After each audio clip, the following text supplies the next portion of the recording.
Shingeki no Kyojin llegó a su final y vamos a hablar un poco acerca de eso.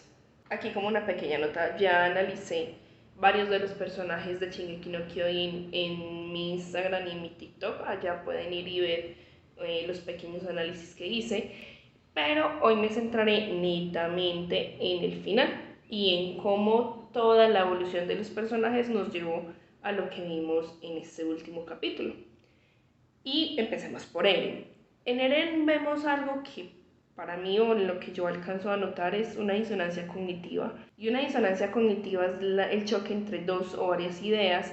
que entran en conflicto, que de cierta manera queremos que pase, queremos que se ejecute, o que no queremos que una pase, pero vemos necesaria que pase, y la otra queremos que pase, pero creemos o hay consecuencias que hacen que no sea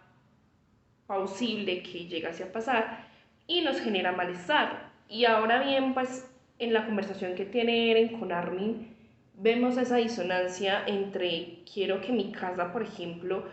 vaya, sea libre, pueda tener ese mundo que sé que si no cometo estos actos no va a tener, pero al mismo tiempo no quiero que mi casa ame a nadie más que a mí, porque también la quiero, porque pues al final y al cabo es una persona importante para él,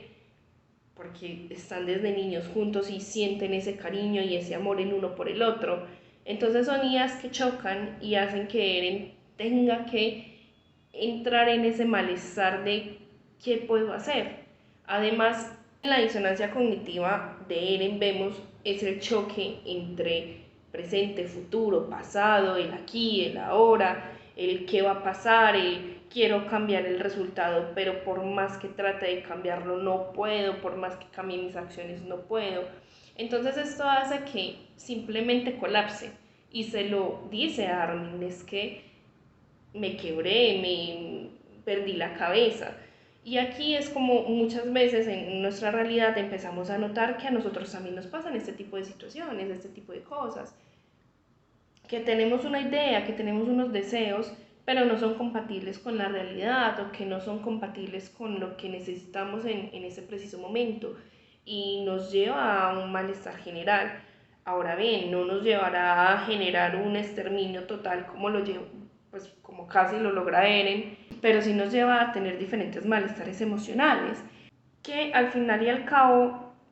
nos lleva a confrontarnos a nosotros mismos, como Eren se tiene que confrontar a sí mismo, por ejemplo, cuando está hablando con Armin, cuando está hablando con mi casa, y posiblemente como lo hizo con las otras personas con las que se pudo comunicar y a las que les devolvió su memoria. Ahora bien, hablando de esas personas con las que se pudo comunicar y que pudimos ver,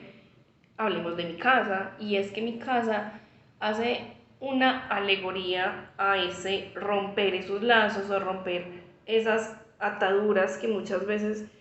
tenemos en medio de una relación, ya sea romántica, ya sea de amistad, ya sea de familia, y nos hace ver que es posible. El problema es que muchas veces nos cerramos a cortar esas relaciones, no porque seamos cercos, sino porque realmente le hemos dado un significado especial a esa persona, porque llevamos historia, porque hemos tratado de ayudar a esa persona, y tal vez esa es una de nuestros mayores defectos, y es que siempre estamos tratando de salvar al otro como mi casa lo hacía con Eren, siempre estaba tratando de salvarlo. Y cuando se dio cuenta que aquí ya no había salvación, de que ella tenía que dejarlo ir, cuando escuchó a Levi que le decía, no, o sea, aquí tenemos que acabar con Eren, no podemos seguir buscando su protección, a ella la rompe, pero ella toma la decisión de dar por hecho lo que se tiene que hacer. Y eso lo ve Ymir, y Ymir dice como, hey, esta persona que también está en una posición particularmente parecida a la mía, fue capaz de hacerlo, ahora me puedo ir en paz, puedo soltar esta historia de los titanes y, digámoslo así, descansar, que al final y al cabo es muy interesante cómo muchas veces personas jóvenes o personas contemporáneas sí se permiten romper ciertas relaciones, y eso hace que la persona que no fue capaz de romperlas se cuestione, se confronte y llegue a un punto de decir, venga, es que sí es posible hacer este tipo de cosas, empoderarse y romper con ese ciclo de violencia o con ese ciclo de malestar. Otro personaje que es muy importante en este final y a lo largo de toda la serie, pues al final y al cabo, es Armin, y es ese personaje que siempre se está confrontando consigo mismo y que está confrontando a los demás, y siempre lo vemos como ese personaje débil, siempre fue como ese personaje que no podía hacer nada, pero físicamente se estereotipó así. Pero realmente era un personaje muy valiente, era un personaje que se permitía confrontarse a sí mismo, que se permitía decirse a sí mismo: hey, estás fallando, hey, te falta esto, hey, tenemos que seguir adelante, hey, levántate, Eren está en este preciso momento acabando con todos, tenemos que buscar la manera de salir de acá, tenemos que buscar la manera de seguir ayudando a nuestros amigos. Y que cuando Eren viene y le dice y se confiesa, por así decirlo, respecto a todo lo que ha estado pasando, frente a lo que vio cuando tocó la mano Historia, cuando empieza a relatarle el sufrimiento que está teniendo, él lo confronta y le hace caer en cuenta de que realmente lo que estaba haciendo no tenía que hacerlo solo, de que si lo hizo solo pues lo va a acompañar, pero que lo que hizo, si bien es imperdonable, él lo va a seguir acompañando, y eso le hace dar cuenta a él de que hay muchas razones y hay muchas causas por las cuales seguir luchando por un mundo diferente, por un cambio, por algo que la libertad representa. Y Eren permitió sincerarse con Armin porque sabe que no es el personaje débil, sabe que es un personaje que es muy valiente, que es confrontativo, que es inteligente, que es muy, muy analítico, y eso le permite al mismo tiempo decir: voy a seguir con este plan, pero sé que estas personas se van a encargar de pararme, sé que estas personas se van a encargar de en un futuro convertirse en esas personas que busquen la paz a pesar de que sea un sueño idílico. Hablemos de dos polos que son Jean y que son Reiner, y cómo normalmente nosotros mismos polarizamos las situaciones: si esto es bueno, esto es malo, esto es blanco, esto es negro, y la polarización lamentablemente se convirtió en un cotidiano para nosotros a la hora de juzgar, a la hora de emitir juicios. Pero si nos permitimos valorar mejor la situación, vemos por ejemplo el caso de Jean y de Reiner, donde Jean está extremadamente molesto con Reiner por el hecho de que el fallecimiento de Marco fue por su culpa, y Reiner ve a los eldianos como personas que son sangre sucia, por así decirlo, que no tienen el derecho, pero peor aún los de Paradise, porque ellos representan todo el mal que son los eldianos, o sea, el mal puro.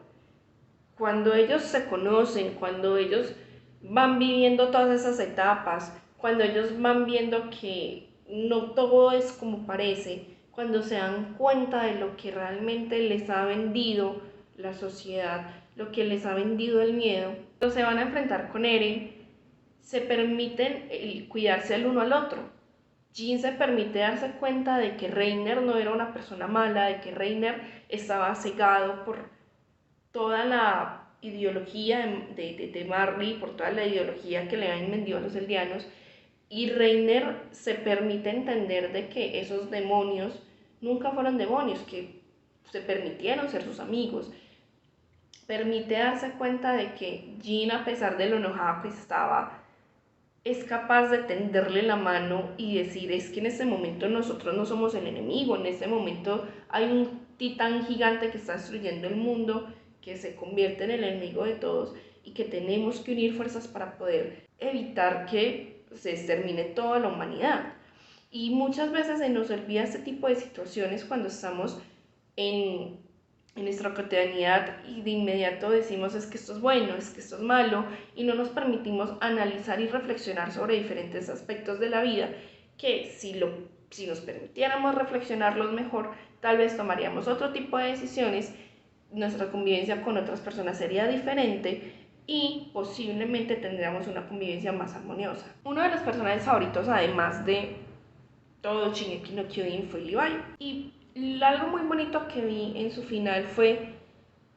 el poder descansar. Levi siempre vimos que estuvo corriendo, que estuvo luchando. Esta vez no, esta vez se permitió simplemente dar al otro, estar para el otro, reconstruir desde cero y no estar siempre corriendo, peleando, estando agitado, estando con rencor. Ya simplemente se notaba como esa paz después de la tormenta. Obviamente que le duele porque perdió a muchos de sus amigos, físicamente también perdió muchas cosas, pero Levi se permite al final y al cabo darse ya ese final, ese cierre, y en el momento en el que se da cuenta de que cumplió con su promesa, deja ir a sus amigos. Lo mismo pasa con Jin y Connie cuando ven a Sacha, lo mismo pasa con el resto de los titanes puros que se dejan ir cuando ya todo se acaba. Lo mismo pasa con Ymir, y es, muchas veces tenemos que aceptar las pérdidas. Y al aceptarlas nos permitimos resignificarlas para darle un nuevo trasfondo que no sea doloroso, es válido que nos duela, pero nos permite continuar de una manera diferente. Porque muchas veces no nos permitimos continuar, nos quedamos estancados en ese dolor, en esa pérdida, pero cuando la aceptamos, la reelaboramos, empezamos a permitirnos sanar y aceptamos lo que esa persona nos dejó, en este caso, esos amigos, ese cariño que le dejaron a Levi, para también seguir nuestra vida a través de eso, de ese simbolismo, de ese acto, de esa relación, de ese significado que nos dejó el otro para nuestra vida, para aportarnos y para ayudarnos a crecer. Finalmente, el cierre en los créditos nos muestra cómo muchas veces repetimos la historia, y es que cuando nos muestran a Paradis, vemos que se sigue repitiendo y se sigue perpetuando el miedo que nos lleva muchas veces a volvernos fanáticos a algo. Entonces, las historias siempre se van a repetir cuando no reflexionamos y no somos críticos ante la historia, cuando no somos críticos ante los sucesos, y eso era lo que le estaba pasando a estos eldianos que seguían en Paradis.